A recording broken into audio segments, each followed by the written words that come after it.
Guys, what's going on? It's been a minute since I made a video. I'm finally in the TNT phase. Sorry, this lady's been idling her truck and it looks like she's finally taking off, so background noise should reduce. But yeah, I'm finally in the TNT phase. We were back in Springfield last Tuesday. There was kind of a whole fiasco with my CDL exam. The first one, flat out forgot the in-cab inspection. We're sitting inside the cab. I finish everything outside.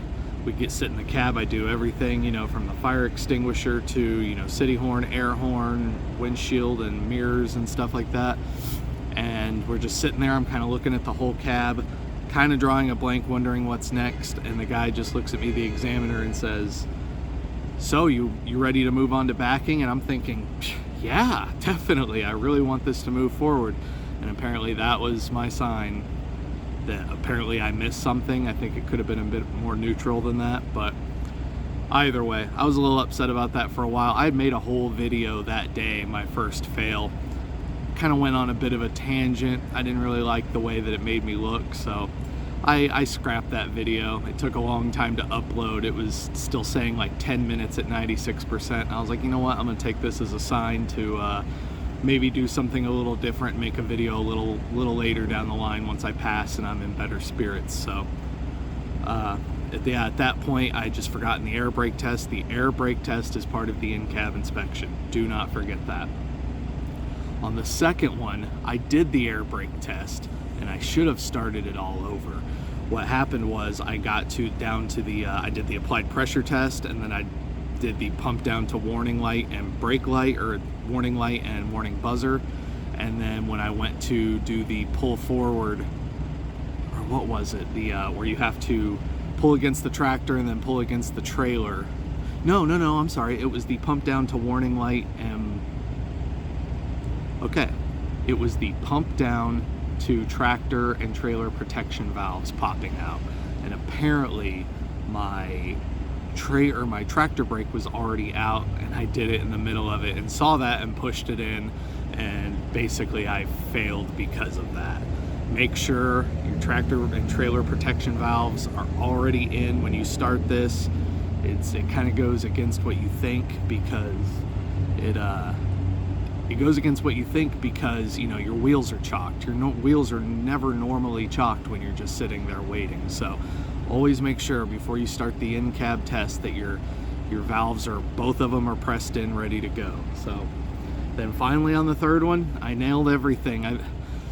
The examiner actually, I was sitting there pressing in the windshield wiper fluid for the fluid to go and the wipers to start, and it wouldn't go. I knew where it was. I've done it several times before on the road, but he's like, just move on to the next thing.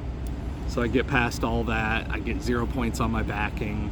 I got like 7 points on the road test. I was so focused on keeping, 10 and 2, checking mirrors, all that I was so busy getting it on and off exits that I didn't pay attention to the exit speeds. And I missed both those signs, and I went a little wide on a turn one time. It was enough to get me 7 points, but I passed. But then later on found out that he failed me on the windshield wiper and fluids. Like, he could see the wipers going, but the fluid wasn't going, and he told me to just go ahead and continue. don't know why that's a sticking point for me. I passed it. He saw that I was doing it, but he still stuck me with it. It kind of bothers me. I don't know why. But anyway, yes, all those things learned. Do not forget the air brake test is part of the in-cab inspection. What was it? And then I ended up, between all 3 tests, I did the whole trailer, or I did the whole truck and trailer, probably a couple parts multiple times. I ended up with coupling twice. The first time I messed up coupling, I forgot that the clearance between the mud flap and the landing gear is part of the coupling. So that's one of the last things you'll look at after you get past the 5th wheel and the apron and the skid plate and the clearance gap and the platform and mounting bolts and glad hands and electrical line and all that. That's going to be the last thing you do, is that clearance. That's part of the coupling. So don't forget that. Let my 3 attempts be a teachable moment to you. And then on one, I think I was so just in it that I forgot the kingpin and the latch, the locking jaws, the kingpin and the locking jaws. I forgot. See, all this stuff is already slowly exiting my brain after I studied it for so long, but I could do it all again. I know I could. Either way, finally finished after a week. Kept my trainer off the road, not making money, kept him from making his trifecta bonus. He was very, very supportive, told me not to beat up on myself. I typically do that.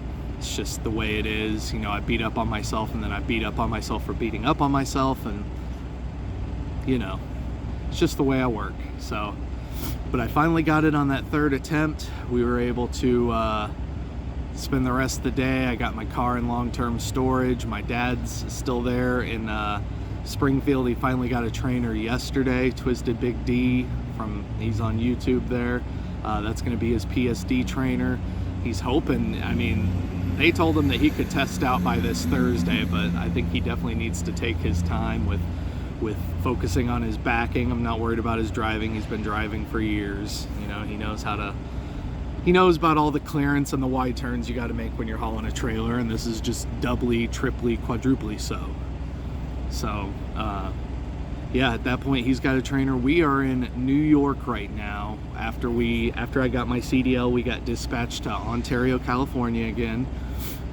Dropped a little load there, and then we had 3 pickups in Northern California, not like the northernmost, but up about in the middle of the state to Salinas, and then another spot 2 hours north of that. I forget exactly where it was, but got to drive through North LA, experience that traffic. Man, I tell you, once you experience driving a 73, 76 foot long truck and trailer through LA traffic, zigzagging all around, you can do it in anything.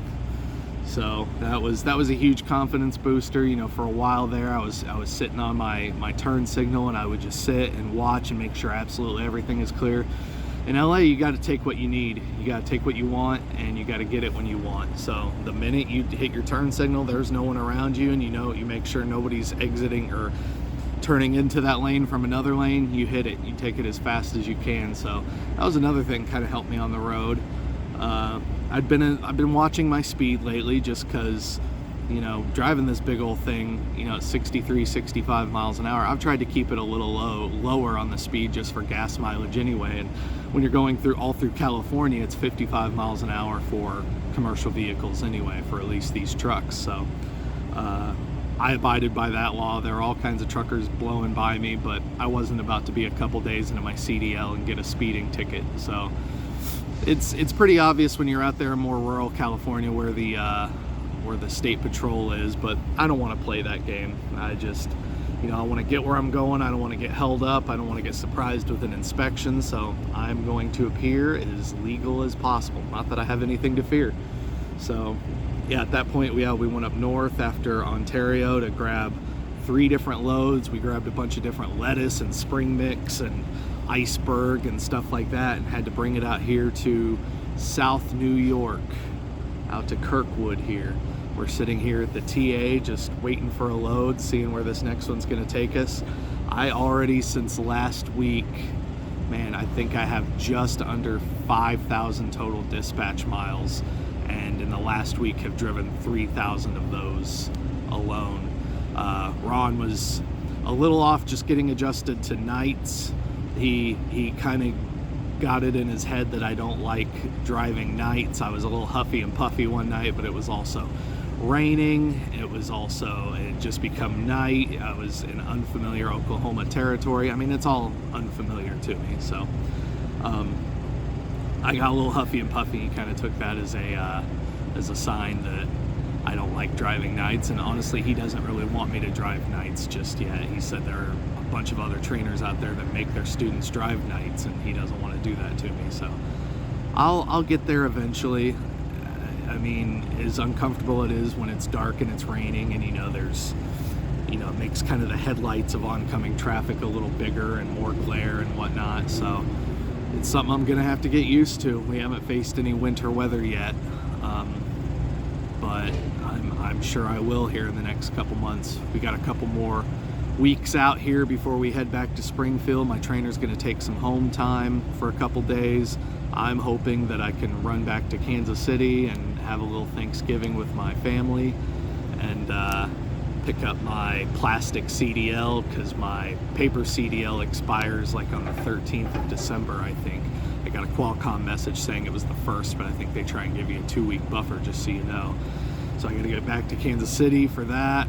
Wouldn't mind picking up some nice little headphones that I have at my house, just for as far as like when I'm laying in the bunk. And I'm a big music fan, so I gotta have my music, and the headphones and the Aftershocks headset I have just isn't cutting it right now as far as audio fidelity goes. So I would definitely like to catch up on some music that's been released in the last couple weeks, last month or so, and I want it to sound good. So I need to grab that, my plastic CDL, and just have a little time with my family and my girlfriend. So past that, I really don't know what else to report. The last video I made, the one that I inevitably deleted, was almost half an hour. I'm only 11 minutes on this one so far. But yeah, I'm doing a lot better on things, keeping the truck and trailer, within the lines, and riding that white line on the side. I got a little comfortable, and I'm still not checking my mirrors as much as I should. I need to stay on that. I need to stay on top of my mirrors, and I've been hitting exits, especially loop exits, a little faster than I should. So I had a couple spooky moments on that, so I'm gonna do my best. At this point, I don't care if I gotta hit my engine brake and get down to 10-15 miles an hour and take those super slow, and I got a line of cars behind me. I don't care. I'm gonna do it safe. I'm gonna deal with angry drivers flipping me the bird or honking at me over having to call road assist and the police and all that for an overturned truck and trailer. That seems like a easier solution. So yeah, at this point, we're just sitting here waiting on a load at the TA here in Kirkwood, and there's actually a little, it's strange, between the actual TA and then their truck shop over there, there's a little cemetery, probably about the size of 3 parked trucks together from about the 1800s. It's kind of a strange spot for it, but it's the way it is with this modern world. You got to build around the old one. It's nice they preserved it though. But yeah, at this point, just hanging out. It's been rough sleeping in the back of the truck, just bouncing around and all that, and I haven't heard a lot of word about, I hadn't had a lot of exposure or anybody talking about how good or bad the Kenworth is in comparison to the other ones. I know the Freightliners are pretty tough, but the Pete's are supposedly one of the smoothest, but I don't know how that is in comparison to the Kenworth. So I hope when me and my dad get in a truck, we get a Freightliner or something, or not a Freightliner, but a Peterbilt. At least I think it was the Peterbilt that was better. I don't know. I'm sure it's all going to be rough dragging a truck and trailer down the road and trying to sleep in the back, but we got here about 5 or 6 o'clock yesterday. I had an opportunity to sleep in a bed that wasn't bouncing up and down, so that was very nice. I kind of needed to catch up on some sleep debt. You sit back there in the sleeper berth and you think you get a certain amount of sleep, but between all the times you're waking up because of the bouncing and then getting situated and then finally falling back asleep, you're probably not getting as much as you need. So it's something to remember. When you get done with your drive, you basically gotta call your loved ones, do whatever you need to do for the evening, and you need to start getting to sleep. I mean, this kind of eliminates any sort of life. If you're a gamer and you got a laptop or any sort of gaming device, you may get with an hour with it, and that's it. Like, you really need to focus on getting to sleep in this TNT phase. It's something I'm going to focus on when me and my dad start running a team truck. So I'll just basically have to eliminate any sort of life out here. You do your best to, you know, call the people you love and interact with them, and, you know, you sit there on social medias and on your phone checking stuff. And I'm a big music lover, and I can sit there and drift off to sleep with headphones on my head. But yeah, you gotta focus at this point. You gotta have your sleep. You can't be sitting there drifting off at the wheel. You gotta be alert. And yeah, there's all kinds of little hints and tips out here as far as, you know, if you're a beginning driver, you know, you need to find a reference point for staying in your lane. And I have found my left fender mirror, if it's going over the dotted lines on between separating the right and the left lane, that if it's running right under the fender mirror, that you're in a pretty good spot. It's easier to tell at nighttime when you're hitting that. Otherwise, you just use your right side mirror. I'll have to come up with a few tips and tricks of what I've learned out here to be a little bit more successful. Not that I'm a professional or an expert by any means, but just sharing what I know works for me. Yeah, at this point, I think I'm going to go back to the truck and chill, maybe hopefully have enough time to edit this video, grab a bite before we hit the road. And I only have 11 hours on my clock left over for this week, which I know they reset tomorrow. I'm still kind of unfamiliar with the whole clock thing. It's all kind of clicking into place slowly but surely, but I don't really understand how you regain hours just yet. So still learning that. Did all the paperwork for our last one. We had 3 different pickups, so I had 3 different sets of papers to stamp and write up, and you use your little Prime app to scan the documents and send them in. So I did all that. I dealt with all the receiver today. So I think that's my first one that I dealt with everything, and my trainer got to stay in the truck. So yeah, I don't know where we're headed next. I'm gonna try my best to pump these videos out as best I can. I don't want to sit there and make a video in the truck with my trainer in the back trying to sleep or disturb him, or I'm somebody who likes to stay focused and get away from it all. And I don't know, maybe I'm a little insecure about sitting in front of my phone, talking in front of a bunch of strangers in a public place. I still need to get over that. You know, it's just the way of the modern world. People do that. So I will try my best to bust these out as much as I can. Sorry for how long this one took. It is hard to sit there in the back of a bouncing cab and even think about making a video. Your camera's not going to stay stationary. It's that, and then editing it. That's tough too. Oh, gotta sneeze.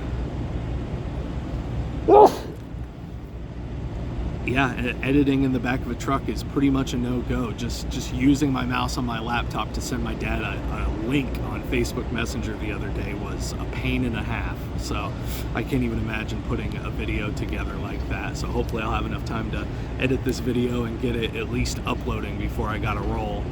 Ron drove last night.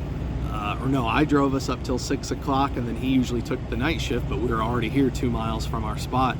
So he did his best to stay up, but I think he actually accidentally got a good night's sleep last night. So that's fine. That's the way it works. If we got to do some little switching around, I don't know how it's going to work with my clock. If he's got to take over for a little while just to save me some hours tomorrow. Like I said, I'm still trying to understand that stuff.